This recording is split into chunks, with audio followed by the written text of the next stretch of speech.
آپ مجھے بتائیے کہاں ہے نشہ مکت بھارت؟ پھر اگر کیا شراب یہاں پہ نشہ نہیں ہے؟ آپ مجھے بتائیے شراب سے بڑا نشہ کون سا ہے؟ یہ دماغی مریض ہوتا تو ان کے والد صاحب کہہ رہے ہیں کہ نہیں دماغی مریض نہیں ہے، وہ نانوائی کا کام کرتے ہیں، اپنی روزی روٹی وہ کماتے ہیں، تو اس کو ایسی شیپ نہ دی جائے کہ ہم اس کے ہائینس کرائم کو یہاں پہ جسٹیفائی کریں۔ دیکھیے سماجی کارکن پہ آپ پہلے سوال اٹھاتے ہیں، مجھے لگتا ہے اگر یہ سوال آپ پہلے ایڈمنسٹریشن پہ اٹھاتے مجھے لگتا ہے وہ چیز بہتر ہے۔ دیکھیے سماجی کارکن پہ آپ پہلے سوال اٹھاتے ہیں، مجھے لگتا ہے اگر یہ سوال آپ پہلے ایڈمنسٹریشن پہ اٹھاتے مجھے لگتا ہے وہ چیز بہتر رہتی، کیونکہ یہ جو آج دل دہلانے والا واقعہ آیا ہے، حیوانیت کا ایک ایسا واقعہ پیش آیا ہے، اس میں آپ مانے کہ ایک انسان نے یہاں پہ اپنی ماں کا قتل کیا اور 2 لوگوں کا قتل کیا اور 8-10 لوگ وہاں پہ زخمی ہیں، اور یہاں پہ کچھ لوگ ایسے جو اس کو شکل دیتے ہیں کہ یہ معذور ہے، جبکہ میں نے اس کے والد صاحب کا سٹیٹمنٹ سنا تھا جس میں بار بار میڈیا اس کو پوچھ رہی تھی کیا یہ اپنا روزگار کماتا تھا، کیا یہ دماغی طور ٹھیک ہے، اور اس بات پہ جب اس کے والد صاحب نے یہ سٹیٹمنٹ دیا کہ نہیں یہ نانوائی کا کام کرتا تھا، یہ یہاں پہ اپنی روزی روٹی کماتا تھا، تو وہاں پہ جسٹیفائی پہلے ہی یہ بات ہو جاتی ہے کہ یہ دماغی طور معذور نہیں تھا۔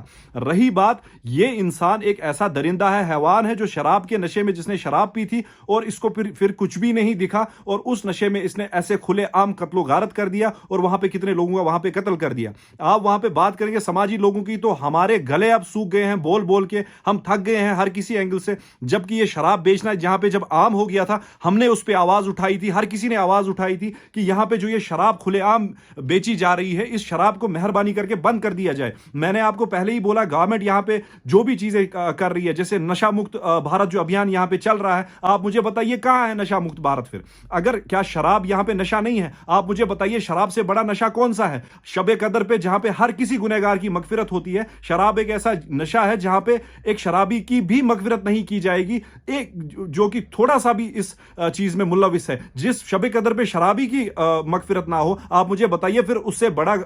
جو نشہ ہے وہ کیا ہے؟ کیا آپ شراب کو پھر جسٹیفائی کر رہے ہیں شراب نشہ نہیں ہے، خالی باقی چیزیں ڈرگز کو آپ نام دیتے ہیں کہ وہ نشہ ہے؟ آپ مجھے بتائیے اس ٹائم پہ اگر ایڈمنسٹریشن سے ہم نے بار بار اپیل کی کہ نہیں یہاں پہ یہ چیزیں نہیں کھلنی چاہیے، پھر ایڈمنسٹریشن اس چیز کو جسٹیفائی کرتی ہے جس کو پینا ہے وہ پیے۔ دیکھیے سماجی برائیاں بھی ہوتی ہے، کوئی انسان جس کو اگر وہ چیز ملے ہی نہ تو یہ سماجی برائی پھیلے گی کیسے؟ لیکن آپ نے تو یہاں پہ شراب کھلے عام کر دیے، اب ہم جیسے سماجی کارکن وہاں پہ کرے تو کرے گا، ہم تو ہاتھ جوڑ جوڑ کے تھک گئے، ہم تو بول بول کے تھک گئے یہاں پہ، لیکن اس غلطی میں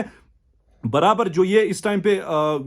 جو یہ حرکت اس ٹائم پہ ہوئی ہے، جو ایک درندگی کا ایک واقعہ پیش آیا ہے، اس میں ذمہ وار وہاں پہ ایڈمنسٹریشن بھی ہے، کیونکہ جو شراب یہاں پہ کھلے عام ہوئی ہے، آپ دیکھیے کتنے سارے واقعات آ جاتے ہیں، بلوارڈ روڈ پہ کتنے نوجوان ہمارے سڑکوں پہ ایسے ہی گرے رہتے ہیں، نشے میں وہ یہاں پہ پڑے رہتے ہیں۔ تو اگر یہ شراب ملے گی ہی نہیں تو پھر یہ چیزیں پھیلیں گی ہی نہیں۔ آپ خود ہی سوچئے جب کھلے عام وہ چیزیں بک رہی ہیں یہاں پہ تو وہ چیزیں بڑھ رہی ہیں۔ 3 لوگوں کا قتل ہو گیا، آپ بولتے ہیں اچھے سے جانچ ہونی چاہیے، اس کی تو ایسے جانچ، میں نے آپ کو کہا یہ تو آج ایک جگہ واقعہ پیش ہوا ہے، کل کو ہمارے علاقے میں واقعہ پیش آ سکتا ہے، کل کو آپ کے علاقے میں واقعہ پیش آ سکتا ہے، تو اس کی ایسی جان پڑتال ہونی چاہیے کہ پوری طرح سے ایک رپورٹ لے کے ایڈمنسٹریشن سامنے آئے کیا یہ واقعی میں دماغی مریض ہے۔ اگر یہ دماغی مریض ہوتا تو ان کے والد صاحب کہہ رہے ہیں کہ نہیں دماغی مریض نہیں ہے، وہ نانوائی کا کام کرتے ہیں، اپنی روزی روٹی وہ کماتے ہیں، تو اس کو ایسی شیپ نہ دی جائے کہ ہم اس کے ہائینس کرائم کو یہاں پہ جسٹیفائی کریں یہ کہہ کے کہ یہ ایک دماغی معذور تھا، اور اگر یہ دماغی معذور نہیں تھا تو اس کو ایسی کڑی سے کڑی سزا ملنی چاہیے کہ دوسرے کے لیے کل کو